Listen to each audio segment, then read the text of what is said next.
Level 1, Scrub. Brian Scalabrine is the poster boy for players who somehow become more famous for not playing than actually playing. These guys barely hang on to the league, living off 10-day contracts and short stints that feel more like auditions than careers. They flash in Summer League, get a few headlines, and then vanish once the regular season begins. When they check into games, it's either a blowout or an accident. Coaches don't call plays for them. They call timeouts to get them off the floor. Jared Jeffries is another one who managed to be around without anyone knowing why. Scrubs like him spend more time on the bench than the actual bench does. They sit in full uniform, game after game, just waiting for that perfect scenario, a 30-point lead with 40 seconds left. When their number is called, it's never with excitement, just to avoid injuries to players that actually matter.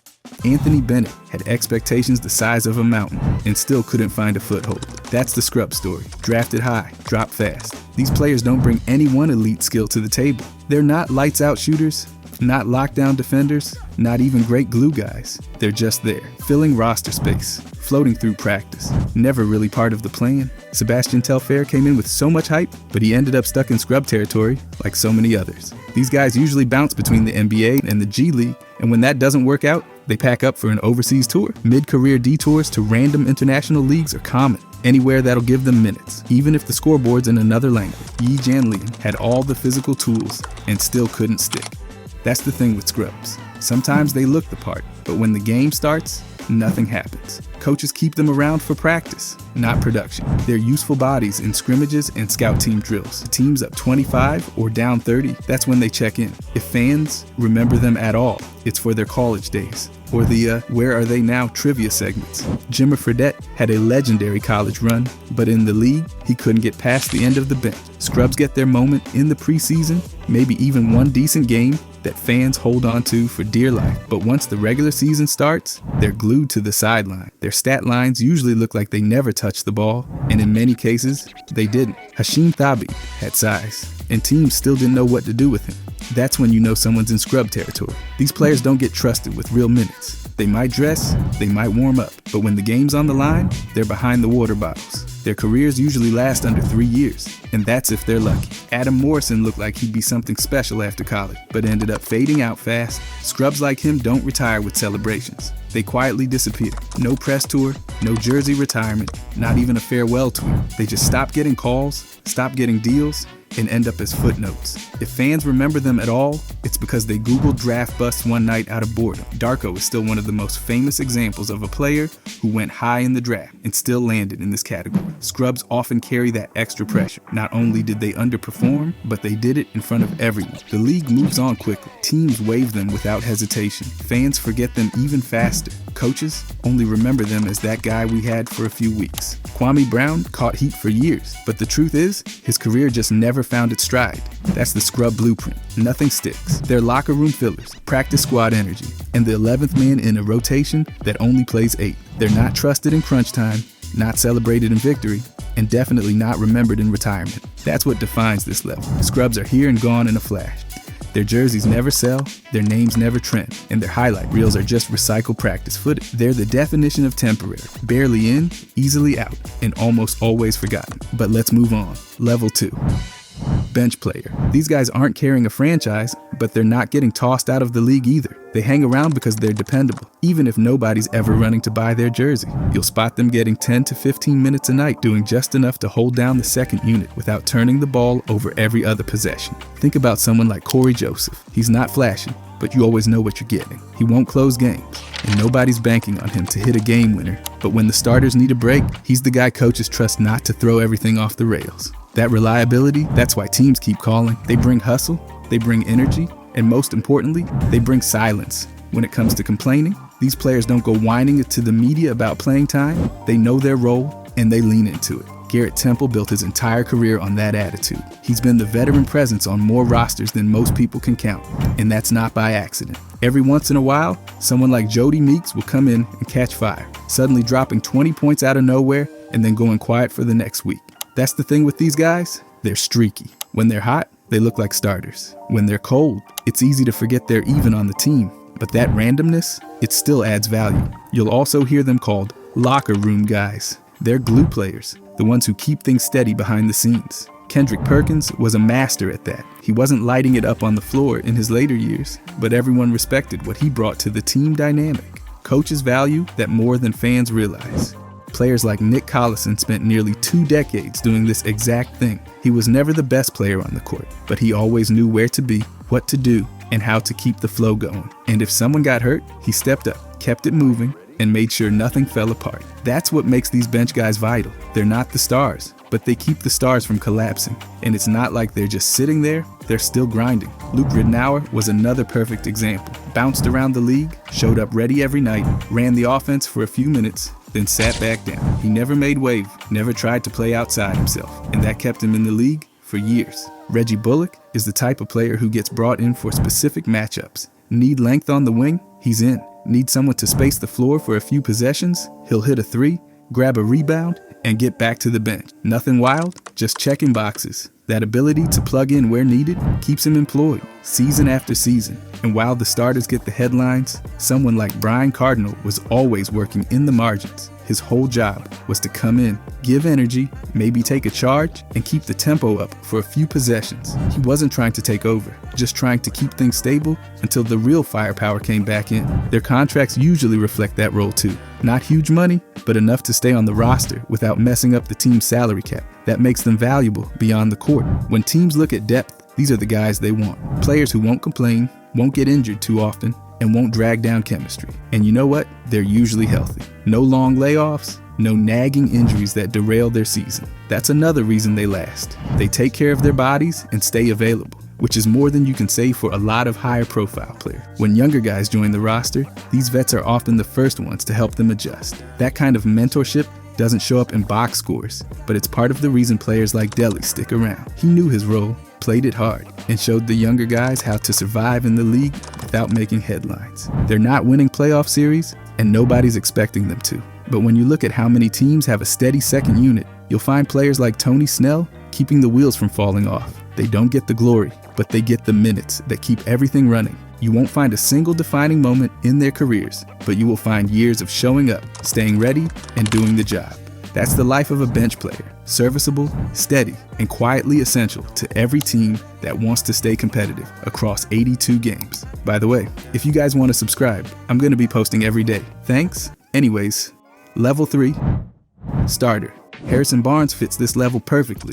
Dependable, professional, and always ready to contribute, even if he's never blowing up the box score. These players give you 30 or more minutes every night and consistently average somewhere between 12 and 18 points. They're the kind of guys you can plug into the starting lineup and not think twice. Coaches love them. They don't create drama, and they rarely mess up. They're just always there. Tobias Harris has carved out a career by being exactly that, solid. Not flashy, not dominant, just reliable. Starters like him can get you 20 plus points once in a while, but it's not expected. When it happens, it's a bonus. These are the players who never get featured on highlight reels, unless someone's scraping together a most underrated montage. They fly under the radar, especially with casual fans, but within the league, everybody knows what they bring.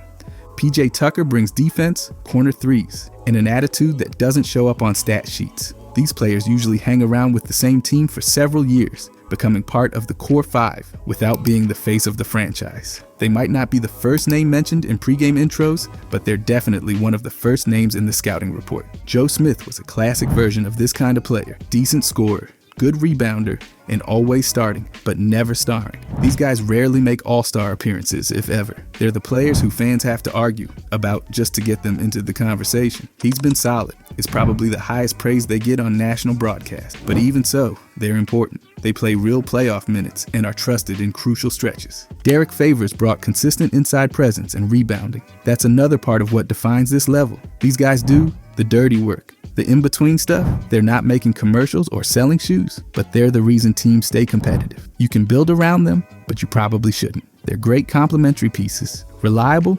steady, and just productive enough to keep their name in trade discussions. Steven Adams fits right in here. He's tough, strong, and does exactly what you need from a starting center. These players are usually in that mid-tier contract zone. Not max money, but not minimum either. They're paid fairly for what they do, and even though they're not franchise guys, their presence gives a team structure. You don't worry when they're on the court. That peace of mind is worth a lot. Brook Lopez, before his Milwaukee resurgence, was one of those big men who who gave you buckets and boards but didn't tilt the scales. That's the thing about players at this level. They often peak in the middle of their career. They're effective early, reliable in their prime, and then slowly start to fade. Their decline isn't dramatic. It's quiet, just like their rise. Trevor Ariza had the kind of career every team wants from a starter. He defended, hit timely shots, and always seemed to be in the right place. These players win respect from coaches because they follow the plan. They don't freelance. They do what's asked, and they do it well enough to keep starting. Season after season, they might not fill arenas, but they fill roles, and that matters. Andre Miller ran point with no flash, but full control. That's the vibe for many of these guys. They're not looking to go viral. They're looking to get the job done. Their careers don't scream greatness, but they whisper consistency. If they get traded, it's not because they're underperforming, it's because another team sees their values. They're often included in deals because they balance out the roster. No one builds around them, but everyone can use one. Eric Snow was one of those players who could start on a playoff team and do exactly what was needed: defend, facilitate, and stay out of the way. That's another strength of this group, knowing their role. They don't try to do too much. They're not stat chasers or highlight hunters. They stick to their lane, and because of that, they extend their careers far longer than some players with more raw talent. These players rarely go out with a bang. There's no massive retirement tour or emotional farewell video. They leave the game the way they played it, quietly, professionally, and without any unnecessary attention. Their careers might not be legendary, but they're respectable. When you look back, you won't see dominance, but you will see a body of work that teams appreciated and coaches trusted. That's the essence of a level 3 starter. Reliable, consistent, solid. Not a superstar, not a scrub, just someone who showed up, did the job, and did it well enough to earn minutes, contracts, and the respect of anyone paying close enough attention. But let's move on. Level 4. Star. Jaylen Brown fits this level perfectly. Multiple All-Star appearances, max contract status, and the go-to option on a playoff team. Players like him are the face of the franchise, regularly putting up over 20 points per night and drawing every bit of the defense's attention. They're the guy on the billboard, in the locker room leading film sessions, and out in the community shaking hands and signing jerseys. Coaches build offensive schemes around them, and opponents build game plans trying to stop them. Darius Garland is another player in this tier. Young, explosive, and already recognized as one of the league's top scoring threats. These players are constantly expected to deliver in the clutch. You don't just want them taking the last shot, you need it. They draw double teams like magnets and still find ways to score or create for others. When the playoffs hit, they carry the team's hopes on their shoulders. If the squad wins, they're praised. If it loses, they're the first name in every debate segment the next morning. Tyrese Maxey represents how fast a player can rise into this level. Stars have dominant stretches and statistically strong prime years that leave an impression. They're not just efficient scorers, they're advanced metrics machines. Look at any lineup combination, and when they're on the floor, everything runs smoother. They're not just producing, they're shifting games. Brandon Ingram has been that first option for years now. Teams know what he brings and still struggle to slow him down. These players live at the top of the scouting report. They demand the ball, and when they don't have it, they're still controlling the flow of the game. Whether it's drawing defenders or collapsing the defense, they tilt the court just by showing up. Zach LaVine brings that highlight level explosiveness mixed with consistent 20-plus scoring. Stars like him are no longer surprises, they're expected to perform. National games feature them prominently, and the league markets them as part of the next generation of star. Their faces pop up in sneaker ads, commercials, and social campaigns. Their presence on a roster raises the team's ceiling instantly. Chris Middleton is the kind of player who's often overlooked until the playoffs come around. Then suddenly, he's the one hitting the big shots and making huge decisions late in the game. Stars are expected to not only score, but to lead. Emotionally, vocally, and through effort. They're the players who shift momentum and keep teams alive in tough stretches. Bam adds defense to the star label. These players aren't just scorers, they're two-way threats. They anchor both ends, whether it's protecting the rim or switching onto guards. Their versatility adds value in every possession. When the other team brings the ball up, they're always looking over their shoulder for that matchup. Stars like Bam disrupt the rhythm just by existing. Scotty Barnes is already being treated like the future in his city. That's the mark of a star. Franchise-level trust before age even becomes a factor. Teams hand the reins over and expect results. Whether it's a rebuilding roster or a contender looking for an edge, these players are expected to be the center of everything. When things go right, they're praised like legends. When things go wrong, they take the heat. Tyler Hero brings that flashy, shot-making confidence every star-level guard needs. These players have to believe the next shot is going in because the whole team is relying on them to create offense. Their usage rate is sky high, and they've got to make tough decisions possession after possession. There's no hiding. The ball always finds them when it matters most. LaMelo Ball adds flair and creativity to this level. Stars have to be entertaining too. It's part of the package. The league markets them. Fans buy their jerseys, and kids mimic their moves in driveways. But it's not just style, there's substance. Stars don't survive on flash alone. They've got to put up numbers, lead teams, and do it night after night, season after season. Desmond Bane is the kind of player who doesn't look like a star at first glance, but the numbers and impact say otherwise. That's a key part of this level. Respect from peers, coaches, and front offices. These players might not be legends yet, but they're unquestionably elite in the current landscape. They've got top 25 status locked in, and teams know what happens when they're on the schedule. Julius Randle has had dominant regular season runs, and though he's taken criticism, he's firmly in this tier. That's another part of being a star, the scrutiny. When things don't go perfectly, it's their fault. When they drop 30 in a win, it's expected. When they shoot poorly in a loss, it's a headline. They live under that spotlight, and they still produce. Stars leave a legacy with each franchise they touch. Whether they stay for a decade or move after a few years, their presence is felt long after. Stat sheets, game tapes, and playoff memories carry their signature. They're not all-time greats, but they're close enough that every team wants one, and every defense dreads facing one. But now, the big dog. Level 5. Superstar. Jason Tatum lives in this tier now. Top 10 player in the league, All-NBA first-team regular, and the kind of talent that defines an entire franchise. When he's on the floor, everything changes. Defenses collapse, media coverage spikes, and fans around the world tune in, even if they don't support his team. Superstars don't just lead, they control the narrative. If they lose in the playoffs, it's a national discussion. If they win, it's legacy talk. Jalen Brunson has officially broken through to this level. He doesn't just carry his team, he transforms it. These players create new expectations overnight. One moment, the team's trying to make the playoffs. The next, it's contending for a conference title. Superstars shift the balance of power just by existing. They alter the way teams build their rosters. General managers make every decision with them in mind. How to help them, how to keep them, how to maximize their window. Tyrese Halliburton brings the full package. Elite efficiency, elite volume, and a game that looks effortless but is brutally effective. These guys put up 25 and 10 like it's nothing. They're walking double-doubles with the ability to turn those into triple-doubles anytime they feel like it. They don't just get coverage, they dominate. Every game, every move, every quote becomes part of the larger story. Devin Booker owns playoff moments. That's a trademark of this level. Superstars deliver in high-pressure games and make it look routine. They lead deep playoff runs, take over fourth quarters, and force opponents to throw out the scouting report. Defensive schemes get rewritten to deal with them. Traps, doubles, full court pressure. None of it really works. These players always find a way. Donovan Mitchell has that explosive scoring ability that defines the top tier.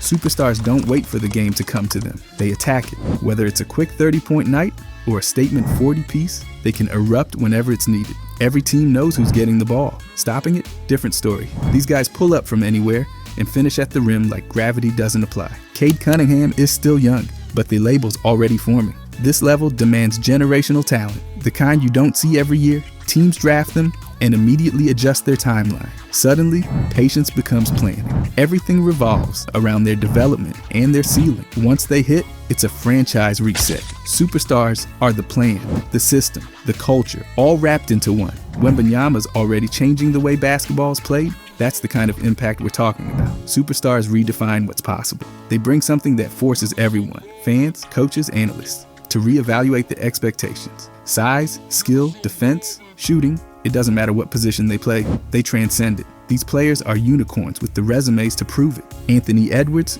brings charisma and chaos. Superstars don't just play, they perform, they entertain, they fill arenas. Their jerseys sell across the globe. They dominate All-Star Weekend because they're built for the spotlight. They're also magnets for criticism. One missed shot, one playoff series loss, and suddenly everyone's asking, is he really that guy? But they take the heat and come back stronger. Kyrie's game is a masterpiece, impossible to replicate and impossible to ignore. These guys make the league more interesting just by being in it. Their style becomes part of basketball culture. Kids copy their move. Other players mold their game around them. When they hit free agency, it's not just a signing. It's a shift in the league's power structure. Teams get gutted, rosters flipped just to make room. Anthony Davis dominates both ends of the court. That's another defining trait. Superstars don't take plays off. They're expected to defend the paint, run the offense, hit big shots, and do it all without blinking. They show up in every advanced metric, lead in efficiency, and make everyone around them better. The team's identity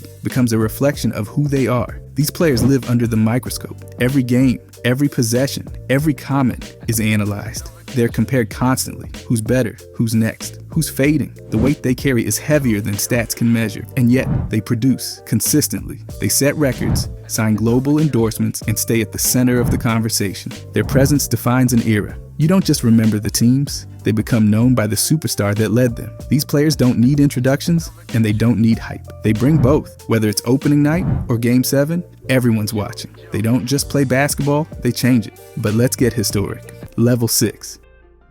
Legend. Bill Russell didn't just win, he defined what winning looked like. Legends aren't just remembered, they're studied. Their names aren't part of the conversation, they are the conversation. These players get inducted into the Basketball Hall of Fame, have their numbers retired, and become symbols of entire eras. Their careers are the foundation of the league's history, and their dominance stretches from the first minute they played to the last time they laced up. Kareem finished with career stats that still sit at the top of the record books. Legends don't just have a good run, they leave behind decades worth of numbers, trophies, and memories. They win multiple championships, collect MVPs, finals MVPs, and shape the identity of the franchise itself. When fans think of those teams, they think of that player first. That's legacy. Magic Johnson had the game, the showmanship, and the impact. Legends changed how the game was played. They introduced new styles, new mindsets, and forced the league to evolve around them. Whether it was passing, scoring, defending, or leading, they made the extraordinary feel ordinary. These players set the standard and then raised it every year. Larry Bird wasn't just great, he was unforgettable. Legends have rivalries that become folklore. Every matchup is part of basketball history. These battles were more than just wins and losses. They were chapters in a larger story that shaped the league for generations. Legends made every game feel like an event, every possession like a moment you had to see live. Wilt Chamberlain broke the game with stats that look made up. That's another piece of this level. They weren't just good for their time. They were unbelievable for all time. You hear the numbers, you see the records, and you wonder how it was even possible. And yet, they did it over and over with consistency that looks superhuman in hindsight. Hakeem brought footwork and finesse that's still taught today. Legends inspire generations. Young players study them, copy their moves, and model their approach. They watch the clips, read the books, and try to measure up to careers that feel unreachable. These players didn't just win, they created the blueprint for what greatness looks like. Steph Curry shifted the entire league by changing how basketball is played. Legends have that kind of influence. One player, one skill set, completely rewriting the strategy of every team. That's not hype, that's reality. The league looks different because they existed, and even after they're gone,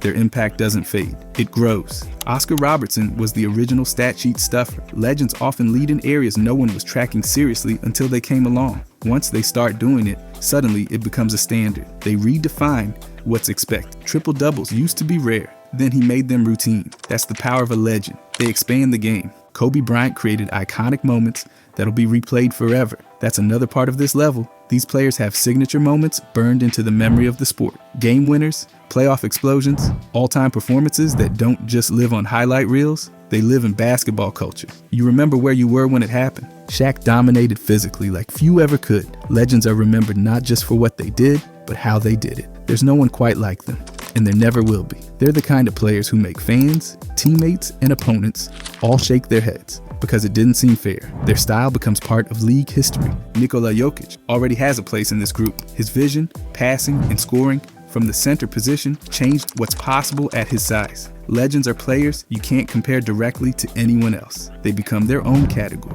When you talk about others, you compare them to the legend, not the other way around. Kevin Durant created one of the most feared scoring arsenals ever. Legends score, but they also haunt. Defenders know what's coming and still can't stop it. These players command respect from everyone. Fans, peers, analysts, even critics. Their name carries weight in every conversation, every comparison, every list. Giannis is still adding to his resume, but he's already solidified his place here. Multiple MVPs, a championship, global appeal. He checks every box. Legends extend beyond the court. They become cultural icons, brand ambassadors, role models, and storytellers. They're featured in documentaries, biographies, and league anniversaries. They stay relevant long after the last game. That's what Level 6 is. It's not just about how great they were, it's about how deeply they changed the game, how widely they're remembered, how permanently they've shaped the league. Legends don't fade, they echo, but you know what's last. Level 7. GOAT. Michael Jordan isn't just in the conversation, he is the conversation. He set a bar that doesn't even seem reachable, from a perfect 6 for 6 in the finals to 10 scoring titles and 5 league MVPs. His career was the definition of dominance. He didn't just win, he redefined what greatness meant in sports. His impact went beyond the hardwood into sneakers, culture, marketing, and global awareness. You don't say basketball legend without thinking of him first. LeBron James, on the other hand, has built a career so long, so productive, and so consistent, it looks like a cheat code. 21 All-NBA selections, over 40,000 points, and still going. He's led the league in scoring, assists, playoff wins, you name it. Unlike Jordan's intense perfection, LeBron's case is built on complete versatility and longevity. He's a walking triple-double threat and ranks top 100 in every meaningful category across the board. These two didn't just dominate their eras, they defined them. They were the faces of the NBA and became household names in places that didn't even have basketball courts. GOATs don't just appear on TV, they show up in textbooks, documentaries, and museum exhibits. When Jordan took flight, or when LeBron chased down a block, it didn't feel like a play. It felt like a moment history would remember. Jordan's influence was immediate and lasting. He brought global attention to the league during a time when it was still trying to find its footing internationally. Every player that came after him measured themselves against him. His career wasn't just successful, it was mythical. The Last Dance, the Dream Team, the Flu Game, it's all part of a larger story that makes him feel like a sports deity. LeBron took that mythology and added 20 plus years of real-time dominance. He didn't just match expectations, he created new ones. High school phenom, chosen one, and somehow he exceeded all of it. He's played in 10 finals, won 4, been the centerpiece of every team he's been on, and reinvented himself with each era. His resume reads like a video game character with every skill maxed out. GOAT-level players do more than win. They elevate the game. They turn teammates into champions, franchises into dynasties, and moments into legacies. Jordan made players want to be killers. LeBron made players want to be complete. One was about ruthlessness and instinct. The other, precision and control. They're two sides of the same unreachable coin. They also carry the weight of every comparison. When a new star emerges, the question is always the same. Is he the next Jordan? Or can he catch LeBron? That's what being a GOAT means. You're the final answer. When barbershops argue, when analysts debate, when documentaries air, it always circles back to them. Jordan's clutch moments are burned into memory. The shot over Elo, the shrug, the double nickel at the Garden. They've been replayed so often, you don't even need commentary. LeBron's chase down block in the finals, already an immortal play. His game winners, his finals performances, his ability to make the right play every single time. It's a masterclass in basketball IQ. Jordan made the NBA cool. LeBron made it universal. One wore gold chains and black and red kicks. The other made school programs, invested in media, and still gave you 30, 10, and 9 on a Tuesday night. Their off-court impact is as large as their on-court success. From endorsements to philanthropy, they've used their platforms to change lives. Being a GOAT also means being part of every conversation, even outside sports. People compare Jordan to Ali, to Tiger Woods, to Serena Williams. LeBron's name is right there too, not just for what they've done, but for what they represent. Excellence, durability, and complete domination. Their jerseys hang in arenas and sell out across the world. Their shoes are worn by kids who never saw them play live. Their names get referenced in music, politics, and entertainment. They're not just athletes, they're global landmarks. What makes them different from other legends is simple: the gap. There are stars, there are icons, and then there's them. Their achievements are so massive, so comprehensive, that even trying to replicate them feels like chasing a shadow. Michael Jordan is the symbol of perfection. LeBron James is the model of evolution. Together, they don't just define basketball greatness, they define greatness, period. Every future player will be judged against them, and that's not pressure. It's proof. That's what makes them level 7. That's what makes them GOATs. If you enjoyed this, I'm going to be posting a lot here. I would greatly appreciate it if you could subscribe. Thanks for watching.